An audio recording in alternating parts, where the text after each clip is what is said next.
بسم اللہ الرحمن الرحیم۔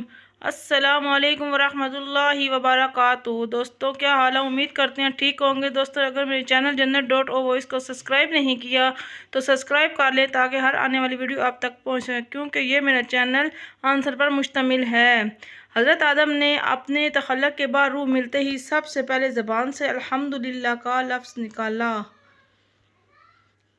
مسجد قبلتین کے دو محراب ہیں، ایک کا رخ مدینہ منورہ کی طرف ہے اور دوسرے کا رخ مکہ کی طرف ہے۔ نماز چاشت کا وقت آفتاب بلند ہونے سے زوال تک ہے۔ مدینہ کی مسجد بنو صدیق میں سب سے پہلے قرآن مجید پڑھا گیا۔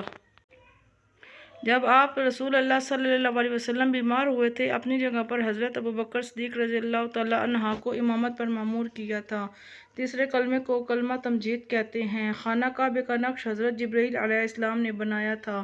حضرت امیر معاویہ رضی اللہ تعالیٰ عنہ کی بہن جو ام المؤمنین بنی، اس کا نام ام حبیبہ رضی اللہ تعالیٰ عنہ ہے۔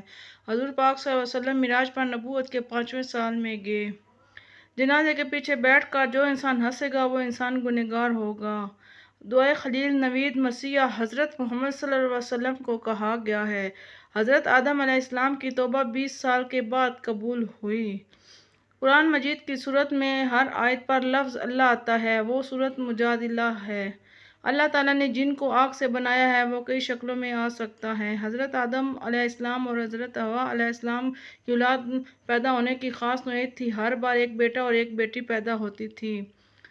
سب سے پہلے حضرت ابراہیم علیہ السلام نے ناخن کاٹے۔ ہمارے پیارے نبی صلی اللہ علیہ وسلم کے 5 کھچر تھے۔ شداد یمن کا ملک کا بادشاہ تھا۔ اللہ تعالیٰ نے 2 چیزوں پر غمگین ہونے سے منع کیا ہے، تکلیف آنے پر اور جو کچھ ہاتھ سے چھوٹ گیا ہو۔ جنت میں مردوں کو حوریں ملیں گی اور عورتوں کو کیا ملے گا؟ جو عورتیں جنت میں جائیں گی ان کو اپنی دنیاوی شوہر ملیں گے، مرد کو ملنے والی حوریں کی سردار ہوگی۔ اللہ کے نبی حضرت نوح علیہ السلام نے جو کشتی بنائی تھی، اس کشتی نوح کی 3 منزلیں تھیں۔ القرآن کا لفظ قرآن مجید میں 6 مرتبہ آیا ہے۔ سورۃ انبیاء میں حضور پاک صلی اللہ علیہ وسلم کو رحمۃ للعالمین کہا گیا ہے۔ افضل ذکر سے مراد ہے لا الہ الا اللہ۔ جو لوگ 3 خداؤں کو مانتے ہیں ان کو عیسائی اور کافر کہتے ہیں۔ حضرت آدم علیہ السلام سے خطا ہوئی، اللہ پاک نے آپ کو جنت سے باہر نکال دیا تھا۔ حضرت ارقا رضی اللہ تعالیٰ عنہ سب سے پہلے اسلام کا تبلیغ کی مرکز بنایا۔ میلاد منانے والوں کی اللہ تعالیٰ نے دنیا اور آخرت میں انعام رکھا ہے۔ دنیا میں یہ انعام کہ ہم اپنے نبی پاک صلی اللہ علیہ وسلم کا میلاد مناتے ہیں، اور آخرت میں وہ انعام حضور پاک صلی اللہ علیہ وسلم ہمارے ساتھ کندھے کے ساتھ کندھا لگا کر کھڑے ہوں گے۔ ماشاءاللہ۔ نجاست حقیقہ کی 2 قسمیں ہیں، نجاست غلیظہ اور نجاست خفیفہ۔ حضور پاک صلی اللہ علیہ وسلم پر پہلی وحی غار ثور پر نازل ہوئی، اس لیے غار ثور مشہور ہے۔ حضرت موسیٰ علیہ السلام کا اللہ تعالیٰ کے ہاں لقب کلیم اللہ تھا۔ حضرت محمد صلی اللہ علیہ وسلم کے دست مبارک جس مسجد کی تعمیر پہ لگے وہ مسجد نبی صلی اللہ علیہ وسلم ہے۔ حضرت نوح علیہ السلام کی دعوت حق پر ایمان لانے والوں کی تعداد 82 تھی۔ حضرت عمر رضی اللہ تعالیٰ عنہ سورۃ طٰہٰ کو سن کر مسلمان ہوئے تھے۔ سورۃ مزمل کی فضیلت زیارت نبی صلی اللہ علیہ وسلم کے لیے ہے۔ حضرت یونس علیہ السلام کی قوم کی توبہ 10 محرم الحرام کو قبول ہوئی۔ حضرت یعقوب علیہ السلام اپنی زندگی میں سب سے زیادہ روئے تھے اپنے بیٹے حضرت یوسف علیہ السلام کے فراق میں۔ حضرت موسیٰ علیہ السلام نے 125 سال عمر پائی۔ گناہ گاروں کی توبہ رمضان المبارک میں ہوتی ہے۔ مسجد اقصیٰ اور مسجد حرام قرآن پاک میں سورۃ بنی اسرائیل میں آیا ہے۔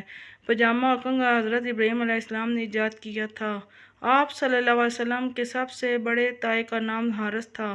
حضرت داؤد علیہ السلام نے اپنے بچپن بکریاں چراتے ہی گزاری۔ کون سے انسان کو سونے کا ثواب ملتا ہے؟ روزے دار کو سونے کا ثواب ملتا ہے۔ سود 9 ہجری میں حرام ہوا۔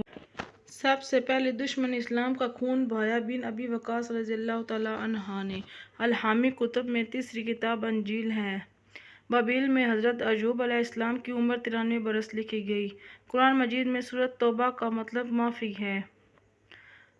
حضرت عمر رضی اللہ تعالیٰ عنہ کے صاحبزادے عبداللہ بن عمر زہد و تقوی میں بے مثال تھے۔ حضرت حمزہ رضی اللہ تعالیٰ عنہ سب سے پہلے کمانڈر سپہ سالار تھے۔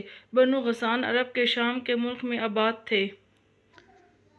حضرت عائشہ رضی اللہ تعالیٰ عنہ جب نبی پاک صلی اللہ علیہ وسلم سے ناراض ہوتی تو آپ صلی اللہ علیہ وسلم کیا فرماتے ہیں؟ ہمارے نبی پاک صلی اللہ علیہ وسلم فرماتے ہیں، اے عائشہ، جب تم مجھ سے روٹھ جاتی ہو تو میں سمجھ جاتا ہوں آج کل میری کائنات مجھ سے روٹھ گئی ہے۔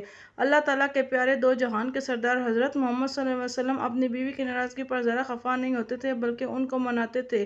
بعض لوگ خود کو بیوی کا حاکم سمجھ لیتے ہیں جو سراسر ناجائز ہے۔ بیوی کو بھی تھوڑا سا ناز کرنے کا حق شریعت بھی اجازت دیتی ہے۔ گالی دینے کا کیا عذاب ہوگا؟ حضرت علی رضی اللہ تعالیٰ عنہ نے فرمایا کہ تمہارے منہ سے نکلی ہوئی گالی غصہ ہو یا مذاق میں ہو، تمہاری قبر میں ایک ایسا بچھو پیدا کرتی ہے جس کے ایک کاٹنے سے 70,000 سال زمین میں ہاتھ دھنس جائے گا۔ انسان چیخو پکار کرے گا اور کوئی سننے والا نہیں ہوگا۔ استغفر اللہ۔ آپ صلی اللہ علیہ وسلم نے اپنی زندگی میں کل 4 عمرے کیے ہیں۔ صحابہ کو ولی کہہ سکتے ہیں، تمام صحابہ ولی ہیں۔ دوستو لائک کریں، شیئر کریں، سبسکرائب کریں تاکہ مجھے حوصلہ افزائی ہو۔ میری آنے والی ویڈیو اب تک پہنچ۔ شکریہ۔